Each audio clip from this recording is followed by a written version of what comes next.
Let's talk. Transform your mind, transform your life.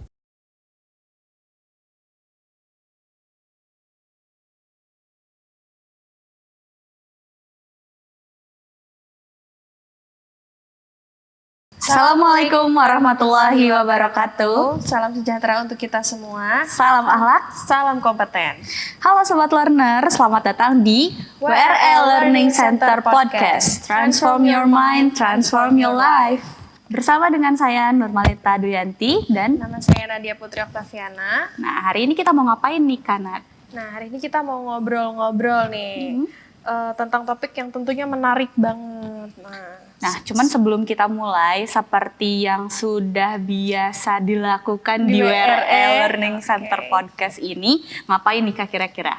Apa dong selain berpantun? Jadi, mari kita denger dulu nih pantun Di dari tepi Kanat. bendungan burung bernyanyi. Cakep. Namanya indah, menyejukkan hati. Cakep. Bersama WRE kita saling berbagi untuk masa depan air yang lestari. Cakep Keren banget. banget nih.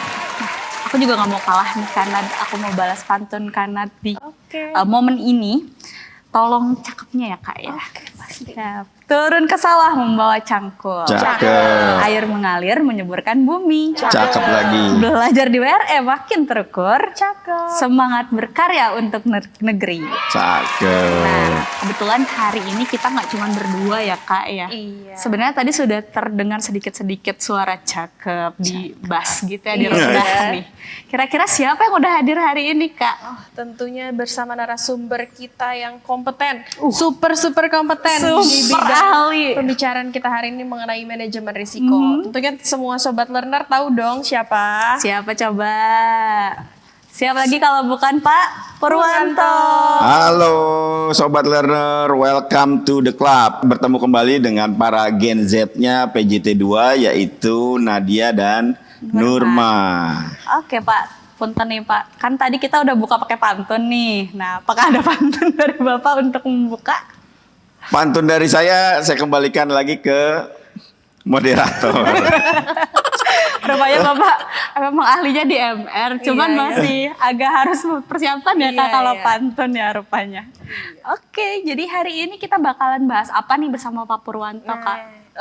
Kita akan bahas GRC Transformation and Corporate Performance. Nah, ini tuh Ristalk series kedua. Setelah sebelumnya series pertama, kita tuh para Gen Z udah membahas tentang Ristalk juga dengan judul Gen Z think about RMI atau RMI ya, Risk Maturity Index. Nah, ini merupakan seri lanjutannya Seri ya Kak. lanjutan. Di momen ini kita bakal bahas materi yang lebih luas lagi dari series yang sebelumnya. Jadi kalau teman-teman mau nonton seri sebelumnya dan penasaran bahas apa, jadi silakan teman-teman cari scroll video apa Ristalk sih? 1. Betul, Ristalk 1.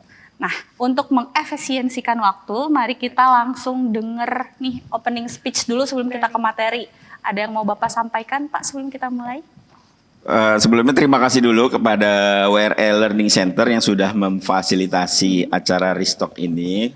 Ini merupakan salah satu implementasi dari risk culture dari PJT 2 nih, yang mensupport para Gen Z ini untuk tampil membicarakan tentang manajemen resiko. Ini berdasarkan kompetensi yang mereka miliki juga nih, karena Mbak Nurma dan Mbak Nadia ini sudah tersertifikasi CRM ya. Betul, alhamdulillah. Dan mudah-mudahan sertifikasinya ini bisa diimplementasikan ya, dan untuk mendukung di unit kerjanya masing-masing ya. Kebetulan di Mbak Nurma di divisi manajemen resiko sebagai lini kedua, dan Mbak Nadia ini lini pertama nih ya di bagian hukum. Oke. Betul, dan kita langsung masuk ke materi kali ya Kak dan Pak. Di momen ini kita akan bahas tentang GRC Transformation. Nah, sebelum kita masuk lebih dalam tentang transformasi GRC, kira-kira GRC Transformation itu apa sih Pak? Sebelumnya mungkin saya mau menjelaskan dulu GRC itu ya. GRC itu kan singkatan itu ya, jadi Governance, Risk and Compliance ya. Governance sendiri kalau di PJT 2 atau di Kementerian BUMN itu di bahasa Indonesia kan menjadi tata kelola perusahaan gitu ya. Tapi secara Komite Nasional Korporasi Governance itu perusahaan ya, KNKG ya kalau nggak salah. bahwa tata kelola itu diistilahkan menjadi governance ya. Nah, secara umum governance itu merupakan sebuah struktur ya. Struktur dalam arti di sini pembagian wewenang antara dewan pengawas. Kalau di PJT dewan pengawas, tapi kalau di PT-PT itu ya dewan komisaris. Lalu ada direksi juga. Setelah struktur ada prosesnya. Jadi setelah pembagian wewenang antara dewan komisaris atau dewan pengawas kepada direksi, didelegasikanlah tugasnya ya dari dewas ke direksi dan juga ke beberapa organ pengelola resiko di bawah dewas dan di bawah direksi seperti itu. Dan yang paling penting lagi bahwa proses itu mendapatkan atau mendatangkan hasil bagi PJT 2 seperti itu ya. Nah, terus kalau R-nya itu risk ya. Risk itu resiko atau dalam hal ini implementasi dari manajemen resiko yang sudah Gen Z itu bahas di Restock sebelumnya. Sedangkan C-nya itu compliant. Nah, compliant ini pemenuhan tata kelola dari yang sudah ditentukan oleh peraturan Menteri BUMN seperti itu ya. Itu secara umumnya seperti itu ya, GRC secara umum implementasinya seperti itu. Oke, nah berarti tadi udah dibahas secara umumnya Kak terkait pengertian GRC. Nah, selanjutnya terkait transformasi GRC-nya sekarang itu seperti apa sih Pak? Ya, sedikit overview transformasi GRC di Kementerian BUMN ya. Itu sebelumnya pada tahun 2011 sebenarnya Kementerian BUMN ya melalui peraturan Menteri BUMN nomor 1 tahun 2011 ya sudah menerbitkan peraturan Menteri tentang tata kelola perusahaan yang baik atau GCG itu ya. Itu yang mengatur beberapa aspek di samping GCG maupun manajemen risiko tapi tidak secara detail gitu ya. Lalu pada tahun 2022 ya, Kementerian BUMN itu menerbitkan peraturan Menteri BUMN nomor 5 tahun 2022. Itu mengatur tentang implementasi manajemen risiko secara detail juga ya. Lebih detail dari yang peraturan Menteri nomor 1 tahun 2011. Tapi pada tahun 2023 kedua peraturan tersebut itu dicabut ya melalui peraturan Menteri BUMN nomor 2 tahun 2023 tentang tata kelola dan kegiatan korporasi BUMN seperti itu. Secara singkat overview-nya seperti itu. Dan di dalam peraturan Menteri BUMN nomor 2 tahun 2023 ini ada beberapa juknis ya. Yang pertama itu juknis tentang organ pengelola risiko ya, juknis nomor 3 kalau nggak salah ya. Lalu ada juknis nomor 6 tentang perencanaan manajemen risiko, juknis nomor 7 tentang pelaporan dan evaluasi manajemen risiko ya, juknis nomor 8 tentang risk maturity index, juknis nomor 5 tapi tahunnya tahun 2024 ya, ini tentang ICOVER atau internal control over financial reporting ya. Seperti itu secara singkat overview terkait transformasi GRC di Kementerian BUMN. Jadi kalau awalnya banget GRC itu ada di lingkup BUMN itu di tahun 2011 berarti ya Pak ya? Ya memang istilahnya itu kan masih GCG ya. GCG, GRC itu kan perkembangan dari implementasi GCG, risk management dan compliance ya, seperti itu. Sementara PJT 2 sendiri sudah melakukan transformasi juga ya, mengikuti transformasi GRC Kementerian BUMN, yaitu PJT 2 sudah menyusun beberapa pedoman peraturan yang berkaitan dengan tata kelola perusahaan ya atau governance. Lalu tentang manajemen risiko juga, ada juga tentang BCMS, contingency plan, terus ada tentang hubungan antara dewas dan direksi juga, whistleblowing system, pengendalian gratifikasi ya, lalu ada sistem manajemen anti penyuapan ya, ISO berapa 37.001 ya kalau nggak salah ya. Ya, 37.001 ya. Lalu banyak ya pedoman IT juga seperti itu. Secara singkat governance di PJT 2 seperti itu. pedomannya seperti itu. Oke, kalau misalnya kita lihat dari tadi kan governance-nya sudah ada ya Pak untuk mengikuti transformasi GRC di kementerian nih dari PJT 2. Kalau misalnya dilihat dari compliance-nya nih, di sini kan ada Kanat dari bidang hukum ya. Kalau untuk compliance-nya sendiri menghadapi transformasi GRC-nya itu gimana sih Kak? Kalau compliance sih sebenarnya nggak terpaku pada peraturan aja sih. Sebenarnya dengan implementasi manajemen risiko itu kita juga sudah melakukan compliance gitu.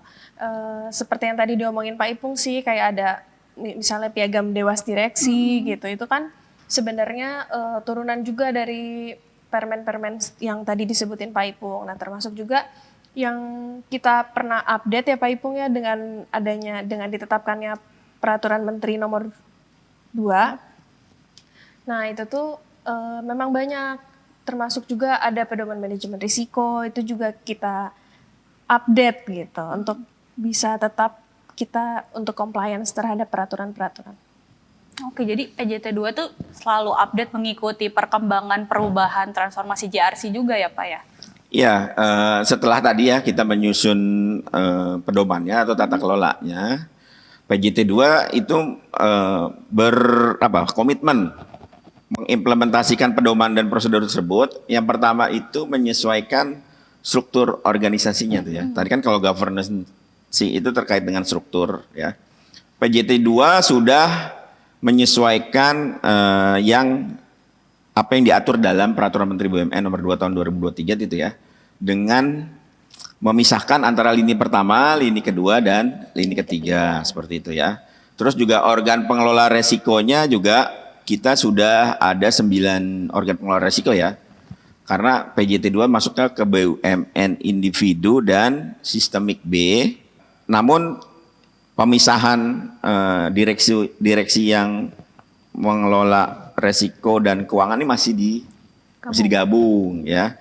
Cuman kita juga belum tidak memiliki komite tata kelola terintegrasi ya. Karena kita masuknya ke BUMN individu dan sistemik B seperti itu.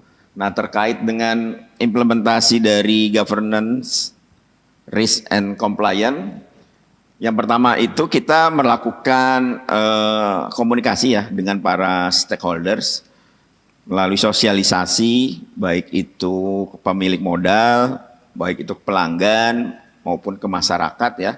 Kita selalu melakukan komunikasi ya.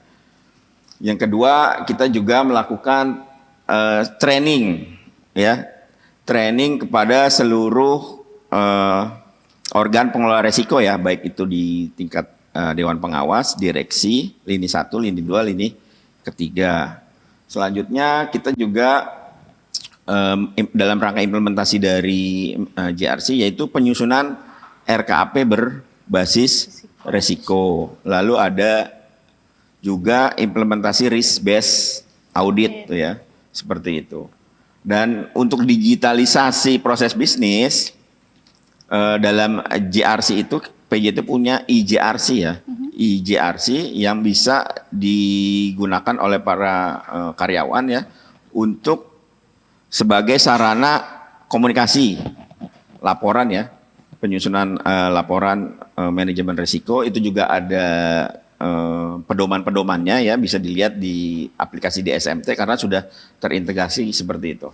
Berarti sebetulnya sudah sangat mengikuti dengan detail ya Pak setiap transformasi yang dilakukan oleh kementerian, kita sudah adopt semuanya, dari sisi governance-nya juga sudah, dari compliance-nya juga sudah, apalagi dari sisi risikonya juga ya Pak ya. Kita seperti yang Bapak sampaikan tadi bahwa sudah sangat sering kita melakukan berbagai macam kegiatan yang terkait dengan manajemen risiko. Salah satunya adalah sosialisasi, FGD, pelatihan, dan lain sebagainya untuk OPR yang dimiliki oleh perusahaan. Mungkin untuk transformasi JRC-nya Pak, apakah ada lagi yang ingin Bapak sampaikan?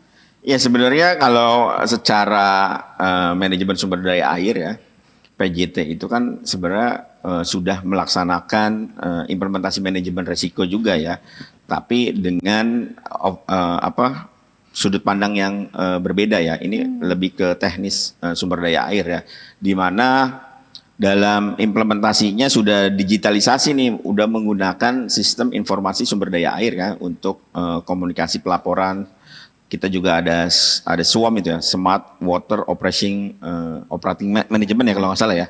Itu kan salah satu dari implementasi manajemen risiko juga kalau menurut kami ya, seperti itu. Terus ada juga penentuan Key Risk Indicator KRI ya. Sebenarnya sejak bendungan Jatiluhur ini dibangun ya, itu sudah menetapkan KRI juga tuh terkait dengan tinggi muka air kan, yang teratas itu 107 ya kalau nggak salah, yang terendah 87 ya. Jadi sebenarnya secara natural ya, pengelolaan manajemen sumber daya air di PJT 2 itu sudah berkonsepkan manajemen risiko sebenarnya itu ya. Seperti sebelum kebijakan-kebijakan yang saat ini kita lakukan itu dibuat, itu sebenarnya PJT 2 sudah paham ya, sudah menjalankan konsep dari manajemen risiko seperti itu. Untuk KRI-nya sendiri yang seperti Bapak sampaikan barusan itu di PJT sudah dijadikan sebagai early warning system belum sih Pak? Iya, jadi KRI itu kan Key Risk Indicator ya. Kita sudah menetapkan ya secara SOP prosedur itu sudah ada kalau nggak salah di prosedur 56 itu manajemen risikonya. Tapi secara teknis operasional sumber daya air itu pengaturan TMA itu sudah ada di prosedur 57 ya kalau nggak salah itu ya. Jadi bagaimana sih mekanisme mengikuti tinggi muka air itu dilakukan oleh para risk owner ya. Itu kan sebenarnya sudah tersusun pedoman tersebut, prosedur tersebut sebelum kebijakan manajemen risiko itu diterbitkan oleh pemilik modal dalam hal ini ya. Jadi secara organisasi PJT 2 ya, konsep-konsep manajemen risiko itu sudah dipikirkan sebenarnya ya. Seperti itu. Jadi sebenarnya manajemen risiko itu udah mendarah daging lah. Ya. Sudah menjadi culture-nya PJT 2 nih, baik dari sisi operasional ya, konsep bagaimana memitigasi atau bagaimana caranya kontinuitas pemberian air kepada seluruh pelanggan itu tetap terjaga ya, seperti itu. Jadi transformasi GRC yang sesungguhnya itu merupakan bagian dari proses bisnis PJT sejak awal ini berdiri sebenarnya, seperti itu. Ketika ada kebijakan-kebijakan yang keluar itu PJT sebetulnya sudah siap ya Pak, karena dari sebelumnya juga kita udah punya, udah ada gitu ya Pak. Iya, sebenarnya ini secara konsep manajemen risiko ya sudah dipikirkan oleh para pendiri tokoh-tokoh yang mendirikan Pak Insinyur Soekarno gitu ya, Pak Insinyur Haji Juanda sudah memikirkan bagaimana sih cara memitigasi pengelolaan bendungan Insinyur Haji Juanda ini sudah terkonsepkan sebenarnya seperti itu. Untuk transformasi GRC sepertinya sudah cukup jelas ya Pak ya disampaikan ya Pak. Iya. Atau ada lagi tambahan Pak? Transformasi GRC di Jasa Tirta sudah menyesuaikan dengan arahan dari pemilik modal, tapi secara implementasi sebenarnya manajemen risiko itu sudah mendarah daging atau sudah menjadi budayanya ya, budaya. Culture. Kalau Gen Z bahasanya culture. Culture ya. Oke. Selanjutnya mungkin salah satu bentuk dari transformasi GRC juga kita dari PJT 2 mengukur corporate performance ya Pak ya. Nah, corporate performance di PJT 2 sendiri seperti yang kita ketahui itu ada berbagai macam tools untuk mengukur si performance-nya juga nih Kak. Iya. Salah satunya itu ada RMI atau yang pernah kita bahas sebelumnya, Risk Maturity Index, dan juga yang sekarang ada dengan keluarnya SK 7 di pelaporan itu kita harus menilai melalui peringkat komposit risiko. Oh, ada peringkat komposit risiko. Nah, itu juga untuk mengukur sebetulnya performance dari corporate kita di setiap triwulannya. Dan di akhir tahun itu ada auditnya ya Pak ya untuk peringkat komposit risiko. Nah, sebelum kita bahas satu-satu secara overview sih ya Pak, nggak mungkin secara detail karena itu banyak banget kan pembahasannya. Mungkin di sini saya sedikit sharing aja gitu ya Bapak dan juga Kanan, mungkin nanti bisa menambahkan terkait RMI ini atau Risk Maturity Index ini, itu adalah merupakan penilaian tingkat kematangan indeks risiko yang dimiliki oleh perusahaan. Nah, berdasarkan SK8 yang sekarang sudah kita adopt dalam pedoman MR, yang mana itu merupakan salah satu bentuk pemenuhan transformasi GRC, itu sudah dijelaskan bahwa RMI ini dilakukan dengan menilai 2 aspek. Yang pertama ada aspek dimensi dan juga ada aspek kinerja. Nah, untuk aspek dimensi ini terdiri dari 5 dimensi. Seperti yang disampaikan dalam SK8, ada penilaian terkait budaya dan kapabilitas risiko, organisasi dan tata kelola, kemudian kerangka risiko kepatuhan, proses dan kontrol risiko, dan yang terakhir membahas terkait model, data, dan juga teknologi risiko. Nah, dari 5 dimensi ini sebetulnya di breakdown lagi nih Pak dan Kak menjadi 42 parameter dan dibagi ke dalam 3 bagian atau 3 macam untuk adopt dari industrinya sendiri. Nah, ada untuk industri umum, industri perbankan, dan juga industri asuransi. Nah, kalau untuk PJT kedua ini kira-kira masuk ke industri mana nih Pak? PJT2 udah pasti masuknya ke industri umum ya teman-teman ya, jangan sampai salah karena di sini kita nggak bahas tentang perbankan apalagi asuransi ya kayak. Jadi di PJT2 ini kita menggunakan penilaian RMI untuk aspek dimensi ke 42 parameter. Tapi seperti yang Pak Purwanto sampaikan bahwa PJT2 ini masuk ke BUMN individu sistemik B, jadi kita hanya menggunakan penilaian 41 parameter karena kita tidak memiliki terkait komite tata kelola terintegrasi. Betul.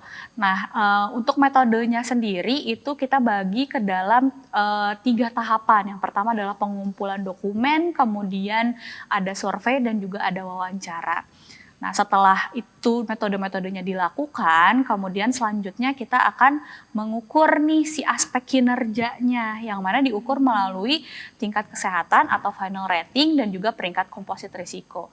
Kira-kira apa sih Pak tujuannya kementerian tadi sebagai bentuk transformasi GRC-nya sekarang membuat RMI berbasis kinerja? Karena kan kalau sepengetahuan saya sebelumnya belum keluar SK ya Pak yang menetapkan bahwa penilaian RMI itu seperti ini gitu. Jadi kalau risk maturity index kalau orang awam itu ya kita mau analogikan rapot ya. Kalau anak sekolah atau kuliahan itu rapotnya tuh risk maturity index. Nah, jangan sampai rapot nilainya tinggi ini ya atau IPK-nya tinggi nilainya hampir 4 gitu ya cum laude.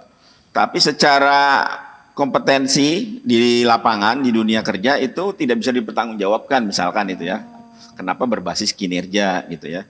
Jadi Kementerian BUMN ini mengeluarkan kebijakan harus berbasis kinerja kan. Jadi hasilnya itu nilainya itu tidak sekedar hanya pemenuhan administrasi sebenarnya ya. Tapi harus di-align-kan, harus disinkronkan dengan pencapaian kinerjanya. Contohnya misalkan kalau anak kuliahan itu IPK-nya 3,9. Tapi misal mohon maaf nih, misalkan masuk ke dunia kerja, kita minta untuk mengerjakan sesuatu proyek itu kurang maksimal gitu kan. Berarti ini kan nggak sinkron antara nilai di kertas ya sama hasil di lapangan seperti itu. Begitu juga dengan risk maturity index. Ini kan paling tinggi 5 ya. Betul. Skala 5 1 sampai dengan 5 ya. Ketika nilainya itu lebih besar dari 3 ya, itu akan di-align-kan, disinkronkan dengan kinerjanya, yaitu kinerja keuangan, ya. Itu rating, dari rating perusahaan ya. Ya, final rating ya. Final rating ini yang menilai juga harus lembaga yang memiliki kredibilitas ya, kompetensi di bidang penilaian rating ini. Satu. Kemudian PJT2 saat ini tahun 2023-2024 tuh final ratingnya triple A ya, triple A. Sedangkan untuk komposit, nah ini komposit juga kalau final rating itu kan secara eksternal tuh yang menilai konsultan ya, konsultan independen. Tapi kalau komposit itu secara internal yang melakukan penilaian kami dari lini kedua. Apa yang dinilai ya? Dalam komposit risiko ini langsung komposit risiko ya, ada ada dua parameter sebenarnya, yaitu KPMR, kita nilai kualitas penerapan manajemen risiko, yang kedua penilaian kinerja. Nah, untuk kualitas penerapan manajemen risiko itu ada beberapa parameter ya. Nanti sobat learner itu bisa melihatnya di pedoman manajemen risiko ya. Dan yang kedua penilaian kinerja. Kalau kinerja ini yang pertama dinilai itu KPI dengan bobot 30% ya. Jadi penilaian hasil nilai KPI korporat itu hasilnya sama dengan bobotnya itu 30%. Sementara kinerja keuangan tuh nilainya juga 30%. Tapi kinerja keuangan tuh ada beberapa indikatornya. Pertama, pendapatan. Yang kedua, beban. Yang ketiga, laba. Nah, yang keempat nih indikatornya disesuaikan dengan proses bisnisnya PJT2 seperti itu ya. Nah, yang terakhir nih bobotnya paling besar itu kinerja produksi. Nilai bobotnya 40% ya. Produksi utama. Nah, PJT2 itu produksi utamanya apa? Air dan listrik. Nah, jadi yang dinilai itu ya yang air dan listrik, sementara untuk yang non SDA karena bukan produksi utama kami tidak menilainya ya.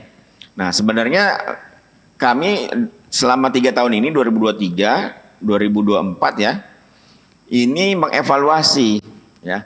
Karena kan proses bisnis PJT kan perusahaan umum ya. Perusahaan umum yang memiliki tugas ya. Itu kita diamanatkan oleh PP 25 tahun 2022 ya, menjalankan kan penugasan pemerintah tuh dalam bidang SDA ya. Nah, ini belum dipotret nih, belum dinilai di dalam komposit resiko ya. Jadi misalkan hasil PJT KPMR-nya, kualitas penerapan manajemen resikonya itu sudah satisfactory ya. Yep. Sudah satisfactory itu nilainya udah 4 tuh. Kan 1 2 3 4 5 ya. Yang paling tinggi itu 5, tapi PJT satisfactory. Cuman kinerjanya itu masih cukup dan ya cukup. Kan kalau tadi saya analogikan, wah IP-nya tinggi, cuman hasilnya kurang bagus gitu kan. Nah, karena core bisnisnya PJT ini di dalam penugasan pemerintah ya, yang irigasi ya dan lain-lain itu tidak dihitung, tidak dijadikan kinerja ya. Jadi mungkin agak kurang kurang inline ya. Jadi KPMR-nya satisfactory,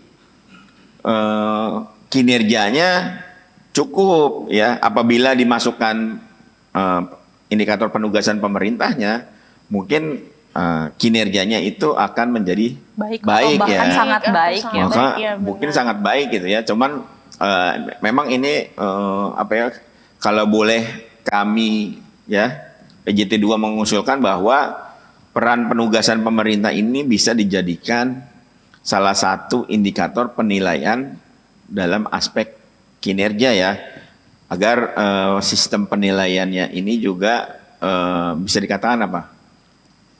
Inline. Fair gitu ya. Fair kan kita membicara GCG nih, apa governance sih kan. Kalau governance kan prinsipnya apa? The fairness ya Pak. Ada fairnessnya juga ya kan. Walaupun tadinya kan prinsip dari governance itu kan ada tarif tuh ya. Cuman hasil review dari KNKG ya kalau nggak salah itu 2021 dirubah menjadi ETAK. Apa tuh Pak? ETAK itu beretika, perilaku beretika. Kalau transparannya masih sama tuh dengan yang tarif tadi. Yang A-nya akuntabilitas itu masih sama, dan K-nya ini untuk keberlanjutan. Keberlanjutan itu terkait dengan sustainability. Kalau PJT 2 sendiri dari tahun 1967 ya. Kita kan saat ini 58 tahun ya. Kalau menurut Nurma dan Nadia udah sustain belum nih? Sudah sih kalau misalnya disampaikan, menurut saya Kak, Setelah yang Bapak sampaikan tadi juga dari awal kita sudah memikirkan terkait continuity dari perusahaan, juga berarti sebelum ke continuity juga dia udah sustain ya. Karena kan menurut saya pribadi continuity itu adalah langkah selanjutnya dari sustain gitu. Kalau menurut Kakak gimana? Iya sih, kayak yang tadi udah diomongin Pak Ipung juga ya, kayak ada pedoman-pedoman BCMS. Nah ini tuh kayak semacam cerminan lah, kita tuh sebenarnya sustain gitu di perusahaan PJT2 ini. Gitu. Iya memang tujuan dari sebenarnya implementasi dari GRC ini kan keberlanjutan gitu ya. Sementara program-program yang diarahkan oleh Kementerian BUMN juga terkait dengan ESG kan, environment, sosial, dan governance ya. Memang ini ada beberapa teori-teori ya, teori-teori baru, ada GRC, ada ESG, ada itu kan namanya dunia manajemen itu selalu dinamis. Betul. Beda dengan dunia eksakta ya. Mungkin rumus Pitagoras dari pertama kali ditemukan sampai saat ini ya rumusnya sama ya kan. Gitu. Tapi kalau namanya ilmu ekonomi dari pertama dikeluarkan ya kan sampai dengan saat ini selalu ada pembaharuan. Ada pembaruan, begitu juga ilmu manajemen. Apalagi ini kita sekarang ini membahas manajemen resiko ya. Kan banyak beranggapan kok manajemen resiko di PJT2 seperti itu gitu ya. Sementara dari BUMN lain atau di perusahaan lain kok seperti ini ya. Kan kalau di prinsipnya di ISO 31000 ya 2018 itu kan kita disesuaikan dengan proses bisnis masing-masing yang menjalankan manajemen risiko tersebut ya. Makanya itu kenapa beda-beda ya Pak? Iya beda-beda. Jadi jangan menyamaratakan. Menyamaratakan bahwa implementasi di manajemen risiko di PJT2 kok seperti ini ya. Sementara di keuangan apalagi di keuangan itu kan sangat berbeda lagi. Makanya di Kementerian BUMN sendiri memisahkan antara industri perbankan, umum dan asuransi. Ya kan? Jadi kita ngomongnya jadi kesana kemari nih, enggak? Yang penting masih dalam satu topik yang sama. Siap. Selanjutnya gimana? Iya, kembali lagi tadi ke RMI berbasis kinerja. Jadi berarti sebetulnya tujuan utama dari RMI berbasis kinerja ini untuk melihat tingkat kematangan risiko ini sudah sinkron ya Pak dengan kinerja yang dimiliki oleh perusahaan. Makanya si kinerja ini tuh menjadi nilai pengurang ya Pak untuk skor aspek dimensi yang dinilai dalam RMI berbasis kinerja. Nah, selanjutnya hasil dari RMI berbasis kinerja ini akan menghasilkan skornya 5 ya Pak maksimal ya. Dan memiliki 4 fase kalau nggak salah, yaitu ada fase ada 5 fase. Fase awal, fase berkembang, fase praktik yang baik, fase praktik yang lebih baik, dan yang terakhir adalah fase praktik terbaik. Nah, untuk masing-masing fase tersebut kalau bisa teman-teman lihat di spektrumnya di sini, nanti tuh akan ada fase awal positif dan juga fase awal biasa, begitupun dengan fase-fase yang lain, di mana di setiap fasenya itu tuh akan memiliki pengertiannya masing-masing yang menggambarkan ketercapaian perusahaan saat ini sudah berada di fase apa gitu kali ya Pak ya.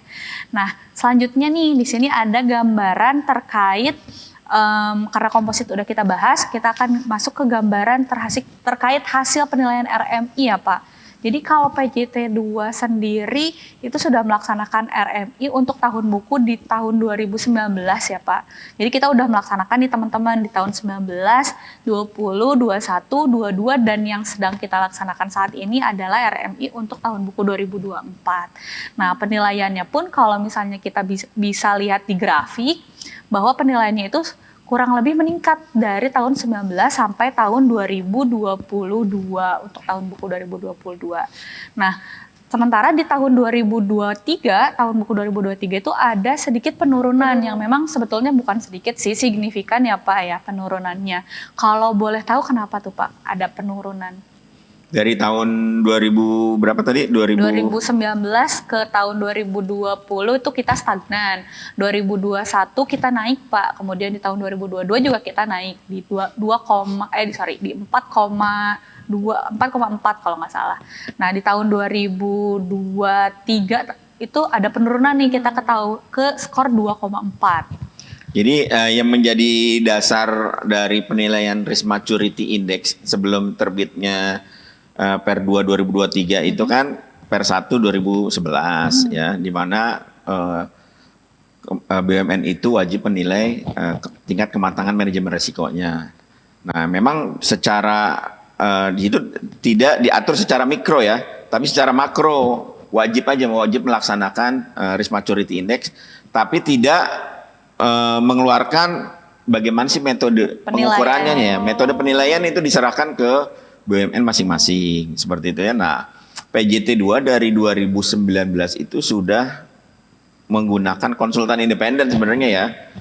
Metodenya kita ada yang ISO 31000 dan lain-lain ya. Kita coba menilai implementasi manajemen risiko di PJT 2 itu dengan beberapa parameter yang kurang lebih hampir sama dengan yang di SK8 ini ya. Metodenya ada questionnaire, ada pengumpulan evidence, begitu juga dengan hasil yang proses hasil yang dihasilkan ya oleh PJT 2 itu ya terhadap produksi dan pendapatan dan lain-lain. Nah, perbedaannya ini kenapa sih nilainya tinggi atau di dalam 2023 dan 2024 itu levelnya 2, sekian gitu ya. Ya itu tadi karena ada perbedaan parameter gitu ya. Kalau di Juknis 8 ini ya untuk memperoleh skor 3 misalkan harus semuanya terpenuhi. Gitu ya.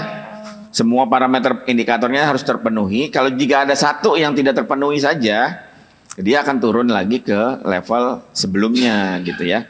Beda lagi kalau yang metode selain Juknis ini ya.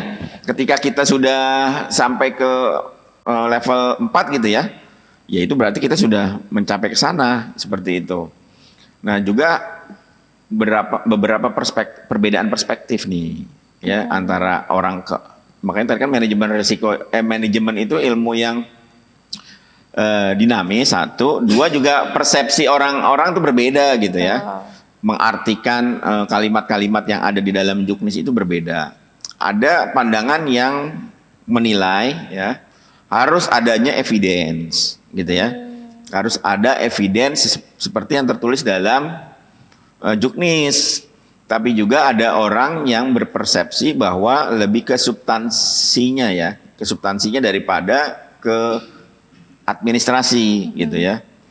Contoh ya, misalkan kalau PJT 2 secara kinerja keuangan ya, final rating kan triple A tuh ya. Iya betul.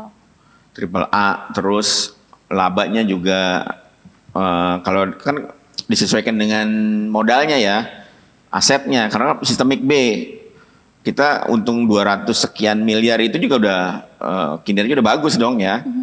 Nah, kalau misalkan dinilai risk maturity-nya kalau 2, sekian itu fasenya apa? Fase berkembang ya. Kita masih di fase berkembang. Fase berkembang ya. Yang triple A ya, ratingnya triple A, terus penugasan pemerintahnya juga bermanfaat bagi masyarakat, TJSL-nya juga kita memberdayakan masyarakat, secara keuangannya laba itu ya, RMI-nya dinilai sama dengan 2, sekian gitu ya.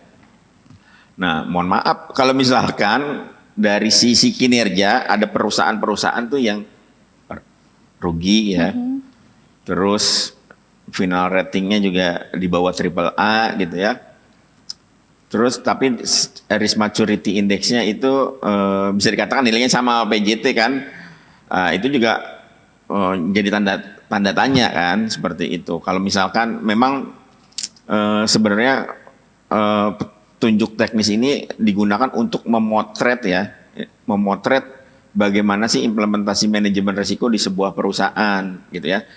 Tadi saya sudah sampaikan bahwa sebenarnya PJT 2 sendiri secara culture ya, secara culture sudah mengimplementasikan manajemen risiko ya, tapi dengan perspektif yang berbeda ya.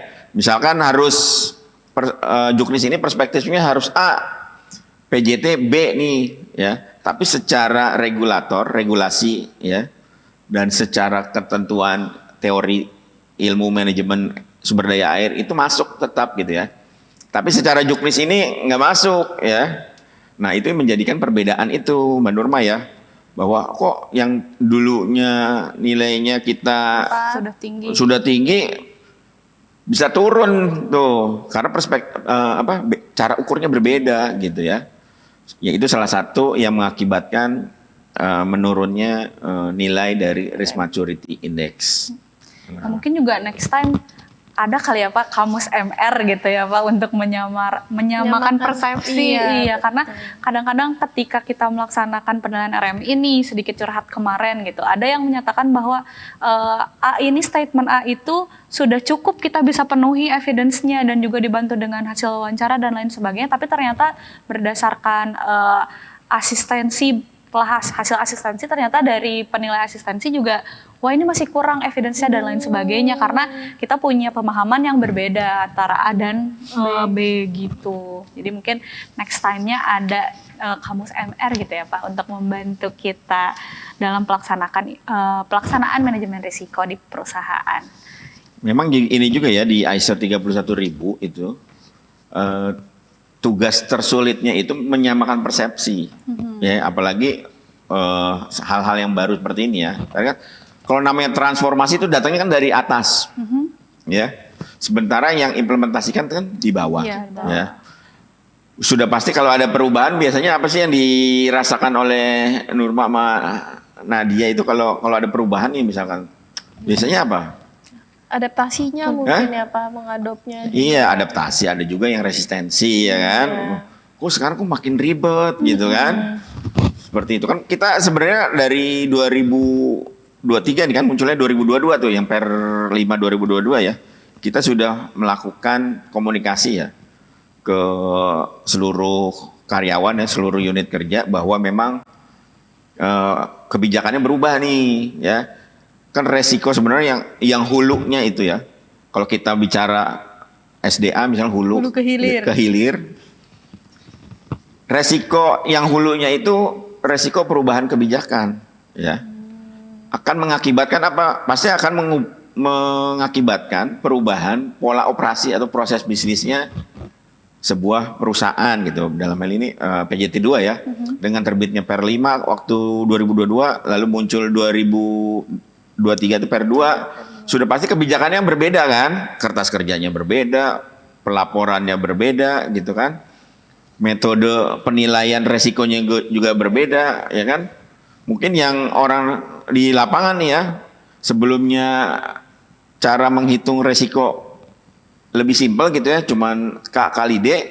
Ini menggunakan apa kuantifikasi, waduh.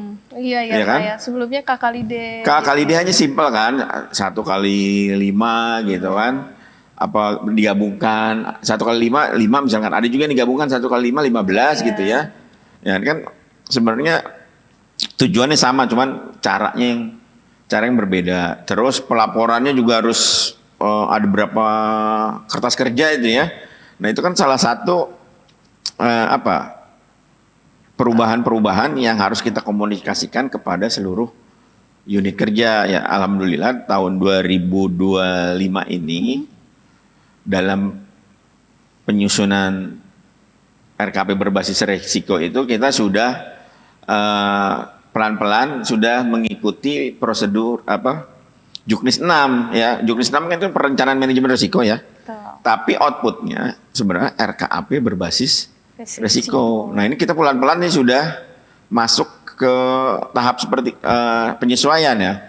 Jangan sampai ya, mudah-mudahan nih jangan sampai dengan perubahan kebijakan di tingkat nasional di atas itu ya, yang Kementerian BUMN akan menjadi badan, ini perubahannya akan berdampak pada PJT 2 nih, proses bisnisnya, apalagi yang saat ini kita udah melakukan sosialisasi ya kan, risk culture seperti ini, terus atau ada badai perubahan kebijakan. Emang didobrak ya Pak, biar kita nggak ada di zona nyaman, biar kita terus belajar mungkin Pak maksudnya. Iya, tapi mudah-mudahan perubahannya tidak terlalu signifikan ya, seperti itu. Biar kita juga teman-teman di lapangan ya, terutama di risk officer ya. Itu jangan, wah ini apalagi nih, ya kan? Tugasnya nambah lagi nih. Apalagi ada iCover sekarang kan? Iya. Itu tambah pening juga tuh. Tambah pening kita juga, tapi tetap kita mengikuti kebijakan yang ditetapkan oleh pemilik modal kan. Kita perlahan-lahan komunikasi, kita susun pedomannya, prosedurnya, ya, kita sosialisasi ya udah. Yang penting proses regenerasi ini kayak gini nih, risk culture ya. Risk culture antara Gen Z sama, sebenarnya saya Gen Z juga sih. Z di sebelah mana nih kalau boleh tahu? Z-nya apa nih kalau boleh tahu? Gen Z, bener saya Gen Z. Mungkin dari bajunya aja kali ya, yang garis-garis ya kayak Z gitu. Oke, selanjutnya apa? Kalau menurut Nurma dan Nadia terkait apakah implementasi dari GRC ini mensupport dari proses bisnis PJT 2 gitu ya, dengan tadi hasil yang sudah didapatkan pada 2024 atau sampai dengan semester 2 nih, kalau dari pandangannya para Gen Z apa? Oke, jadi kalau menurut pandangan saya pribadi sih Pak, terkait transformasi ini tuh sebetulnya tujuan dari top ke down-nya itu sebetulnya pasti positif ya, untuk menyamaratakan seluruh BUMN itu memiliki satu perencanaan yang sama, kemudian pelaporan yang sama, kemudian juga penilaian kematangan yang sama, agar kita itu seluruh BUMN itu terstandarisasi gitu. Jadi nggak mungkin ada satu perusahaan yang dia tuh mencolok nih A gitu, sedangkan yang tadi yang kata Bapak kalau di perusahaan A itu dia MR-nya tuh udah kayak gini kok, di PJT 2 tuh kayak gitu. Nah sebetulnya kalau dari sudut pandang saya tuh top itu ke kita atau sebagai pemilik modal itu ke kita ingin menstandarisasi sih Pak. Jadi tidak ada kalimat bahwa PJT 2 tuh dia bagus menurut si A tapi kata si B enggak gitu. Dengan standarisasi yang ada itu bisa kita bilang bahwa PJT 2 tuh ya bagus dengan nilai sekian gitu yang kita miliki gitu. Meskipun memang dalam perjalanannya juga kompleks ya, dan berkali-kali terjadi perubahan yang tadi banyak tantangannya ya. Betul. Ya kalau sebagai kita sih di bawah ya, sebagai down gitu menemukan transformasi tadi juga ada excitednya, ada banget Pak gitu sebagai Gen Z. Tapi rasa apa ya? Mungkin kayak kesel ketika udah mau ngerti nih satu gitu, tiba-tiba ada lagi yang baru. Nah, itu memang perlu waktu lagi ya kan Pak untuk adaptasi ya kan. Baik lagi karena mungkin itu dinamis ya, tadi kata Pak Ipong. Jadi memang kita sebagai Gen Z harus benar-benar siap menghadapi perubahan-perubahan tersebut gitu ya kayak. Baik lagi adaptif ya. Betul. Iya, kalau Nadia coba, kalau dari perspektif hukumnya gimana coba? Kalau dari perspektif hukum ya mungkin kita memang mau kayak gimana juga harus mengimplementasikan apa yang dimandatkan kita dari kementerian atau sebagai pemilik modal ya Pak. Jadi mungkin ya istilahnya mau nggak mau kan kita harus melakukan ini semua. Atau juga kayak mungkin dulu kayak belum terstandarisasinya tuh lebih kayak ini gimana ya gitu kan, kadang banyak juga yang kayak ini gimana sih caranya gitu. Mungkin sekarang kementerian tuh ini kami kasih mekanismenya gitu, kayak gimana, caranya gitu. kayak gimana gitu. Mungkin ini beberapa caranya aja dari Kementerian BUMN gitu Pak. Oke, berarti kita secara pelaku korporat ya? Ya pelaku. Kita nggak mau istilah yang ada di medsos tuh, budak korporat itu ya? Enggak ya, kita nggak diperbudak ya kita Pak nggak ya? diperbudak, tapi kita emang pelaku korporat dalam hal ini BUMN kan. Ya kita sebenarnya mendukung ya transformasi atau kebijakan yang ditetapkan oleh pemilik modal maupun top manajemen ya. Bagaimana caranya itu kan dalam rangka untuk mendukung proses bisnis perusahaan kan, seperti itu. Memang harus diimplementasikannya secara bertahap gitu ya, tidak bisa langsung cepat gitu ya, karena juga perubahan-perubahannya itu kan culture tadi. Betul. Ya. Culture-nya yang tadinya kita itu kan non digital tadinya ya kan, sampai saat ini juga masih banyak yang belum digital ya. Digitalisasi, cuman sekarang lagi proses digitalisasi kan.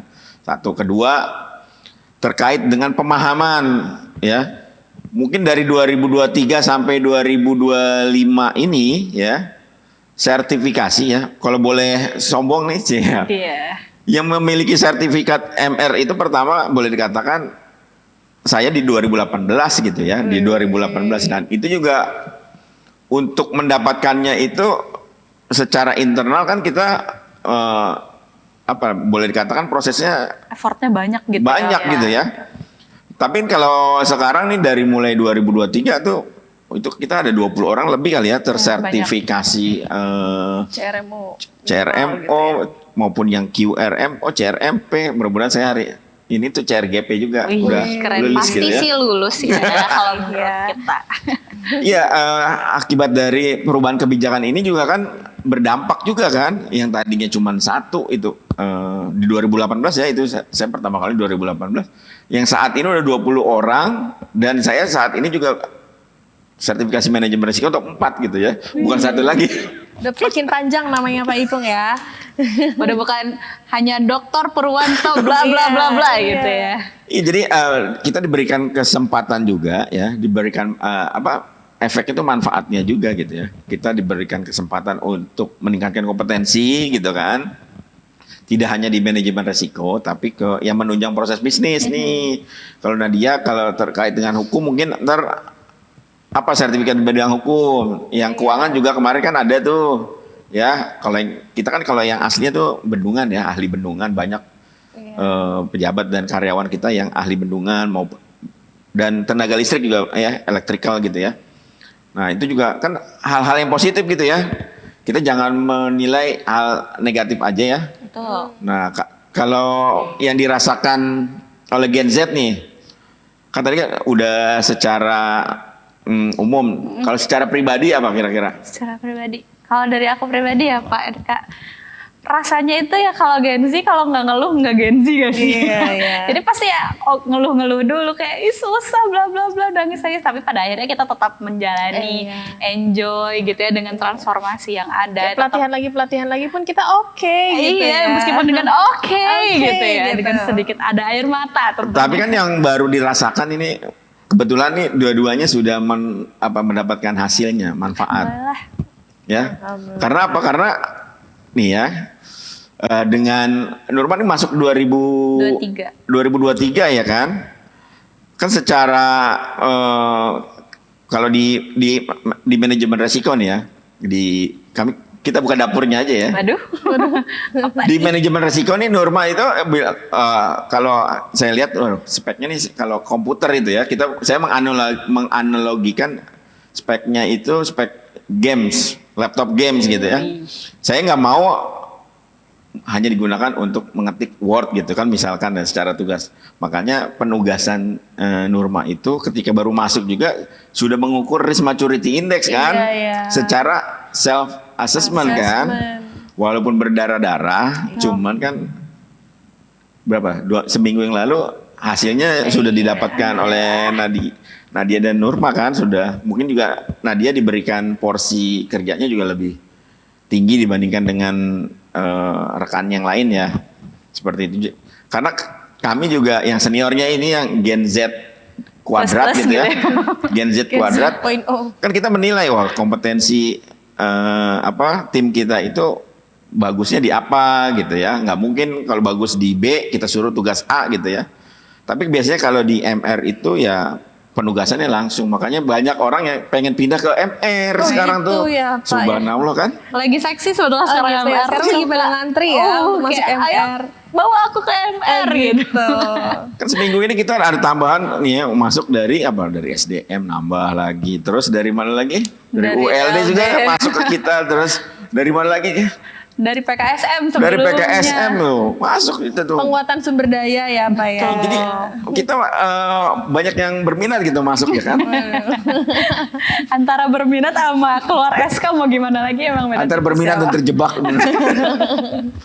Ya, tapi kan itulah hikmahnya ya, bahwa penugasan diberikan oleh atasannya biasanya kalau diterima dengan ikhlas gitu kan, pasti akan bermanfaat gitu Ya, kan. Amin. Nurma sendiri podcast ini udah 2 kali. Betul, bermanfaat banget kalau bukan karena MR nih. Nadia juga 2 kali kan? Pasti kita nggak akan nongkrong di sini Iya, ya, pasti Sika. akan muncul nih kepada Jadi sobat-sobat exposure Kompas. resikonya resiko positif jadinya kan. Betul, jadi peluang ya Pak. Jadi peluang jadinya bisa terkenal Sejagat Toera ya.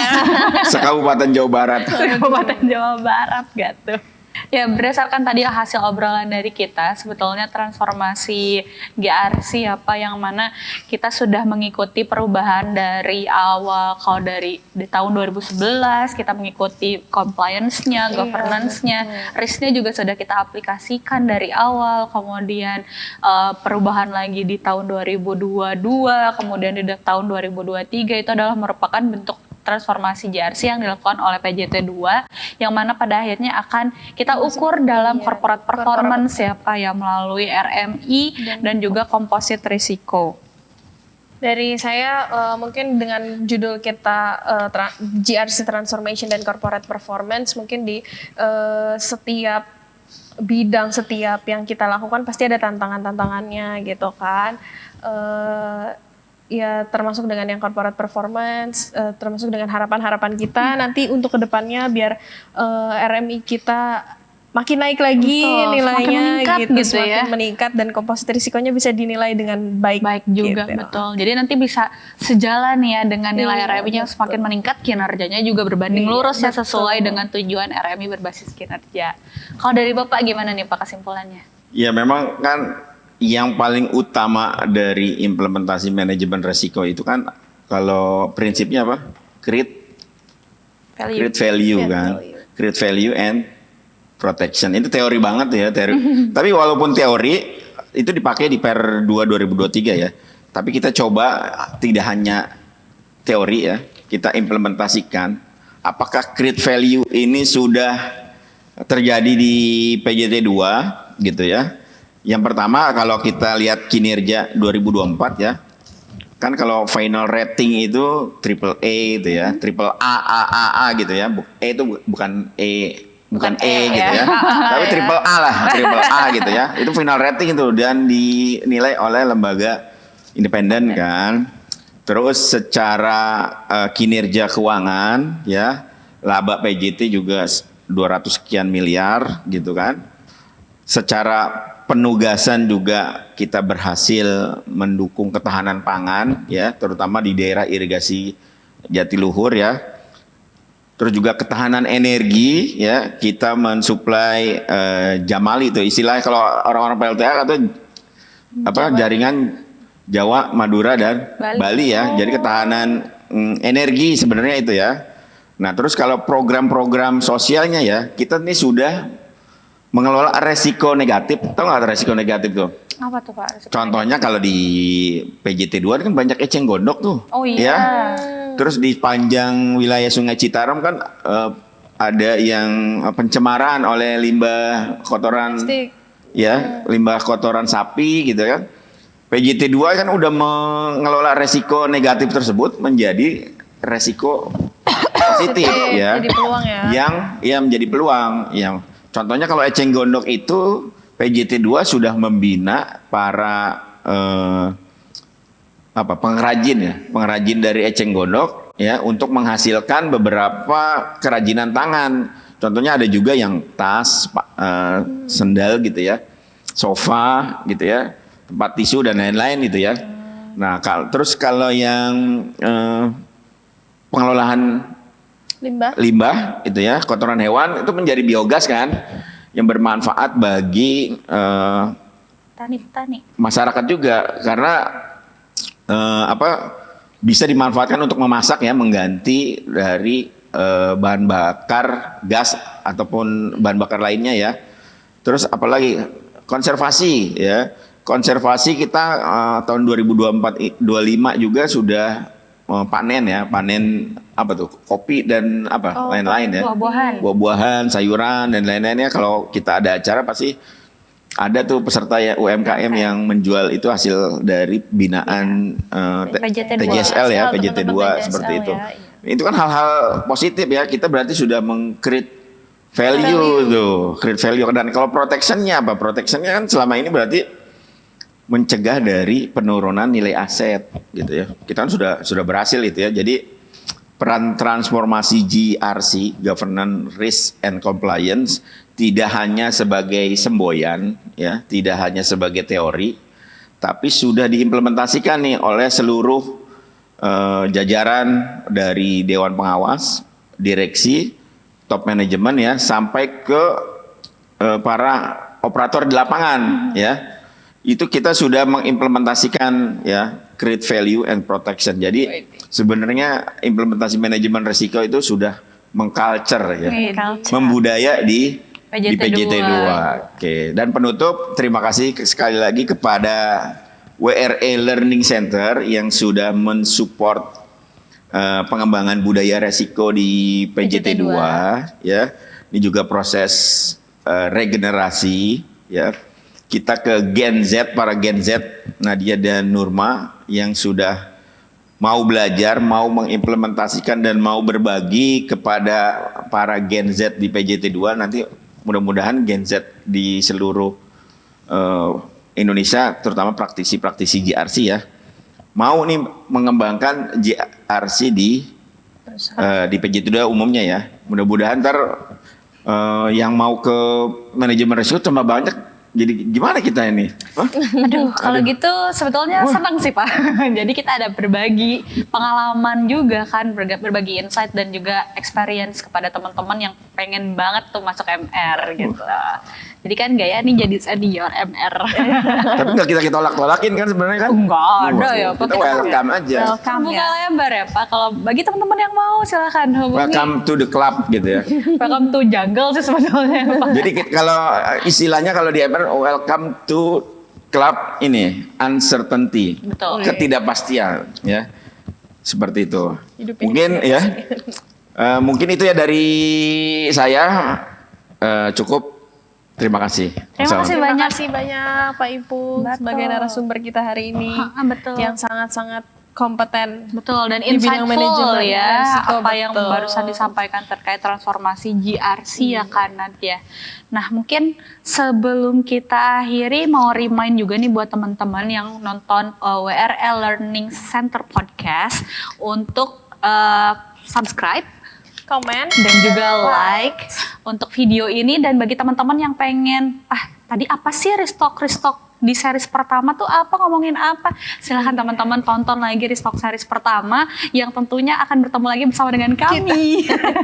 Di situ ada kita lagi, jadi jangan bosan ya teman-teman. Dan jangan lupa juga nonton dengan episode-episode yang lainnya karena banyak banget nih insight yang menarik yang dari teman-teman yang narasumber sebelum-sebelumnya. Betul, ya, pembahasannya juga sangat banyak ya Kak, ya dari pengelolaan SDA, kemudian pengelolaan sumber daya manusia, aset dan lain sebagainya. Jadi teman-teman yang pengen cari knowledge baru gitu bisa banget tonton dan cari video-video yang menarik, banyak banget di WRE Learning Center channel gitu ya. Jadi bagi teman-teman jangan lupa untuk tonton terus dan juga tadi ya subscribe, comment, and like. Sebelum kita akhiri, gimana nih kan ada pantun lagi nggak? Pak Sebelum Ipung kita sih tutup? katanya mau pantun. Pak Ipung mau pantun, Pak nih. Saya kasih Pantunnya apa? bahannya nih.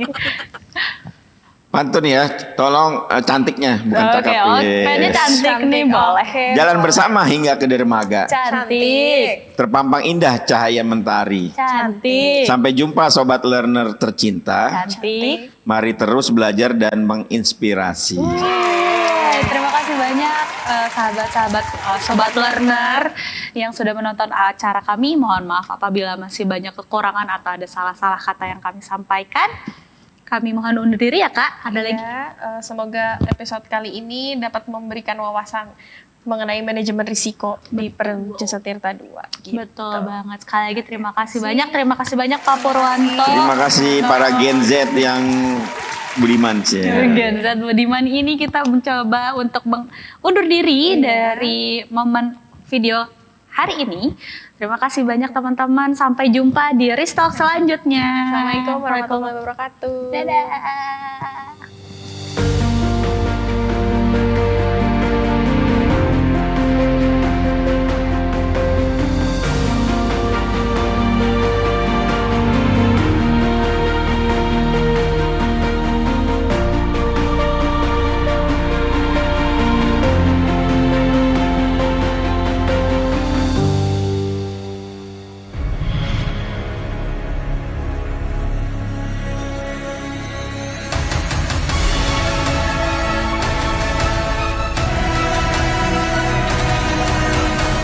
Let's talk. Transform your mind, transform your life.